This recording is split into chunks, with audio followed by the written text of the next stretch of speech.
In our lesson for August the 16th, we continue in the book of Revelation. Our text for this week is Revelation 9, verses 1 through 12. Now, it's a somewhat complex passage, as is much of the book of Revelation.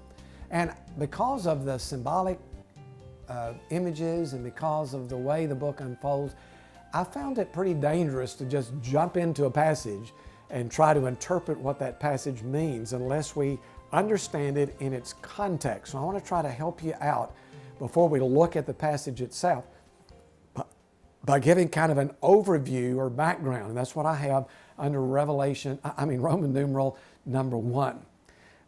The dilemma in the opening verse of chapter 5 was, who is worthy to break the seals and open the scroll? That was solved, of course, by the appearance of the Lamb. We talked about this in last week's lesson. The Lamb who was slain, the Lion of Judah, he was worthy of breaking the seals and opening the scroll. Why is he worthy? We talked about that at the end of last week's lesson. Because he was the one who was slain. In other words, his crucifixion, resurrection, what he did on the cross has made him worthy to unfold the unfolding history of the world. So now he is ready to open those seals at the end of that vision we looked at last week. And he does that. Each of the 7 seals he opens. Now, if you have your Bible, look at chapter 6, verse 1. He opens the first seal. Chapter 6, verse 3, the second seal. The third seal in verse 5 of that 6th chapter. The fourth in chapter 6, verse 7. The fifth in chapter 6, verse 9. The 6th in chapter 6, verse 12. And the 7th in chapter 8, verse 1. So in chapter 6, he opens all these seals, and it goes through chapter 8, verse 1. So the Lamb has opened the seal, broken the seals, and opened the scroll.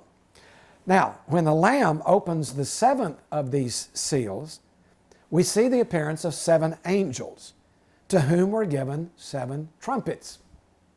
And beginning now in chapter 8, verse 7, the 7 angels will blow those 7 trumpets. So getting the story. We have the scroll, 7 seals. Those are opened in chapter 6 going through chapter 7.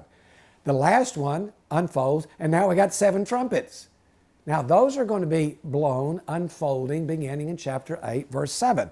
Again, if you have your Bible open, the first trumpet, 8, verse 7, the result is hail and fire. The second, chapter 8, verse 8, a huge mountain is thrown into the sea. Chapter 8, verse 10, the third trumpet, a blazing star falls from the heaven. The fourth trumpet, still in that chapter, chapter 8, verse 10, right after that, a third of the sun and the moon and the stars turn dark. So, first 4 of the trumpets have been blown, and all of this judgment comes on the earth. Okay? Now, at this point, an angel sounds